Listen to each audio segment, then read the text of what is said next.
Hey guys, welcome back to another video. So it's that time of year where I start to reflect on the entirety of Madden 19 and give it an overall grade. Maybe for you it's that time of year where you take your disc, you throw it in a deep dark closet, and it's never to be seen from again. If you have a digital download version of Madden 19, maybe you undownload that. Play another game for a couple weeks. I know a lot of people have already been done for Madden 19 for weeks, if not months at this point. But I'm one of those people that has still been playing Madden 19 throughout this whole time. I'm finally done. Weekend League just ended. So the final Weekend League. So I am done. I'm going to take a good 2.5 week break until EA Early Access starts for Madden 20. Play some other games, sort of just recharge for the grind of Madden 20. But to get into the final evaluation of Madden 19, for me, it's different for other people, but for me, I look at two things, the gameplay and Ultimate Team. If you play franchise, you may look at franchise. If you play, just regs head-to-head online, you may look at that. But for me, I look at really the two mainstays, core disciplines that I play and I think EA focuses on, as they've shown in their marketing and their innovations in the past 3 to 5 years. Gameplay as well as Ultimate Team. So, first, with gameplay, a lot of people hated the gameplay. They hated the old line blocking mechanics. They hated some of the stuff with, playmaker down the field. Some of the, inaccuracies with the quarterback. Defense, zones not working. Man coverage not working at some points, especially later in the year. Especially when you get some Ultimate Team cards like Deion Sanders, 99 speed, 99 man coverage, 99 excel, 99 agility. You think you have all the ratings that would match up to be a lockdown man coverage corner. And then you put him in man coverage and he gets burned by even, slot receivers that aren't all that fast. And they're more on the field for, possession, receiving. But despite all those problems, there wasn't one degenerative part of the gameplay that I thought, broke the game. So in Madden 16, you look at aggressive catching, and that was a situation where you could basically, throw the ball up on a vertical route, to a good 50-50 jump ball receiver like Randy Moss, Julio Jones, Kelvin Johnson. And one out of 4 tries of that, first, second, third, and fourth down, he's probably going to come down with that. 25% of the time, he's probably going to come down with that, even if you double cover. So, to me, I thought that was something that really took away from the game, and really took away from strategy of the game. Now, I still think that some strategy got taken away in Madden 19, based on the meta. So, really, you look at like Pat Sale, a lot of deep crossers, a lot of stuff like that. People running those plays is because zones are broken and they're able to, get those routes open down the field. And again, even if you manually adjust all your, defensive backs, linebackers to try to play those zones, there's still two problems. One, he could still try to quick snap you before you get all those adjustments. And two, again, looking at the Madden 16 aggressive catch, 1 out of 4 tries, he runs deep crossers or he runs Pat Sale, 4 plays in a row. He's probably going to get you one time, even if you get the adjustments right. There's a really problem, in my opinion, with both player awareness and zone awareness, just mechanically on how the game's coded. I know they have the purple zones. I don't know how often, you see them a lot on cover 4. But, some other areas, there's those purple zones, that try to cover those like 10 to 12 yard out routes. Some of those corner, like the corner strike plays, like the C routes. And it doesn't do a great job. You look at the hard flat, and you look at obviously the deep zone on like cover 3, the corners covering a deep third of the field. Those deep zones, that purple zone area is really supposed to cover the intermediate area between the hard flat and the deep zone. But I don't think it does a great job of doing that at all. That's something that's a flaw in the zone mechanics. And then also player awareness, play rec. Even if they have high awareness and play rec, like I've seen in Ultimate Team, they still don't get great jumps out of that zone. So I think that needs to be tuned. So to me, I'd give gameplay a C+. Again, it would be a lot worse if there was that one degenerative aspect of gameplay like Madden 16 aggressive catch, where you could just abuse one thing. Now, you can make the argument that like deep crossers, pat sale, plays like that, you can abuse that, but that's more of to me, it's a combination of a gameplay failure in their implementation of zones and ability for players to react to routes down the field. But that's also, people choose those plays because of those issues in gameplay. So I'm hoping in Madden 20, a combination of gameplay fixes as well as a playbook overhaul that they have shown with some like the air raid, the RPOs, some of those other trick plays will help sort of expand the meta and not have there be sort of a dominant offensive system. You saw tight bunch a lot this year, trying to expose those crossing routes. So to me, gameplay is a C+. Now moving into Ultimate Team, I really divided into two areas. Number one would be during the NFL season, and then 2 would be the NFL off season. So to me, during the NFL season, it's an A. I thought they did a really good job with content. I thought Team of the Week was good this year for the most part. I really like the promotions. You look at the Halloween promotion, Most Feared. I thought that was done well. Thanksgiving, the Harvest promo, I thought that was done well.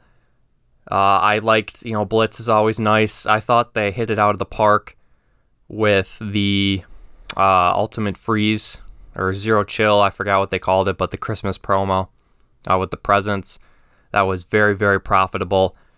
And then I thought the Super Bowl promo and like the playoff promo was also done well.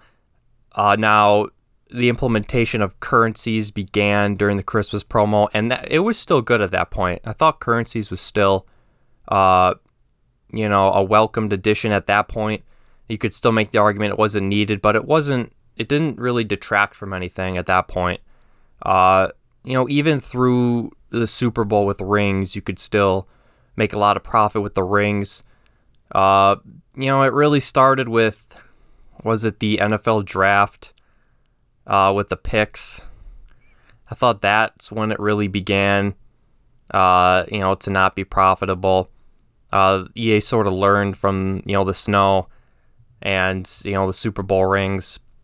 They toned it down from the snow to the Super Bowl rings, and they toned it down again when they got to the picks. And then, after that, it just wasn't profitable at all. I forget what the last implementation of currency was. I don't know if they did one for Easter. I know Scouts was in there somewhere. I forget where that was implemented. But early on during the season, currency, I don't think detracted from the game. That was more during the off-season promos and programs. But to me, during the season, I'd give it an A. Again, I thought they did a lot of good things. I think the one thing when you look at the promos is sort of the copy and paste. How the sets are just the same, not just promo to promo, but you looked at how they did it last year. It was really a carryover from last year, a copy and paste from last year. Putting one, having to get one item put into a set to get another item, to get another item that finally gets you the master, and then you get, like the 4 other top items that you put in for the Master Back NAT, and you either use that in your lineup or quick sell for training to get auctionable stuff. Sort of just a circle of life situation there. But it did make the formula they used for sets for the promos for the most part did make it easy, or easier, I should say, for a lot of people to do those sets. That's more of a small gripe that I had when you look at the overall picture of the NFL season in Ultimate Team. So I'd give that an A, but the off season is a D in my opinion. Just because of what we expected from the past, and just how they executed things. Obviously, like I was talking about before, currencies became even worse and worse. By the end, we just didn't want it. And I don't think we were necessarily carrying that same sentiment during the Christmas promo. So another thing is obviously a lot less content this year, especially how they always hype like MUT season starts in the NFL offseason. Like this is when the content's going to come out. Obviously, during the NFL season, during the playoffs, during the Super Bowl, the excitement of the NFL season makes people want to, get on their consoles and play a football game. But in the off season, it's really the start of the NFL off season. Really, the NBA starts to pick up. You're competing with March Madness. MLB season starts, a month or so after the NFL season ends. So there's a lot more competition, and really because of that, they need to really bring it with the content. Keep you playing. But they really didn't this year. There wasn't golden tickets. There wasn't some of those other off-season promos or programs that we've seen in the past, like Ultimate Master. Those token, like gold and silver master token sets. Like NFL replays, things like that.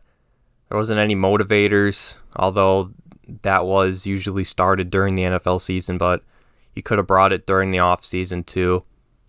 I think one year they had throwbacks, like throwback players. So, they kind of had that later in the year with the, what was it called? Player spotlights with some of the classic players.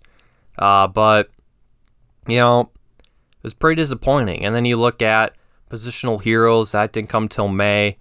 They brought house rules, but, to their defense, it wasn't beta. So, there's sort of an expectation that they would bring it in for a little bit, then take it out, work on it, from a development standpoint.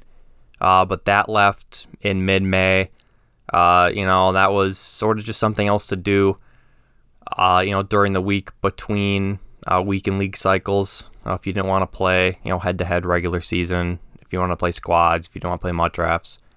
It was just, there wasn't much. And then, another big thing was there wasn't anything to really use the elite and gold tokens for. There wasn't any sets for tokens again until, May, late May. And at that point, it's like, well, at this point, does it really matter? At least you put it in so I can put these tokens in and get some coins for rookie premieres or whatever I'm going to use the coins for. But that came too late. The story of the offseason for me in MUT was really just, a little too late if implemented at all.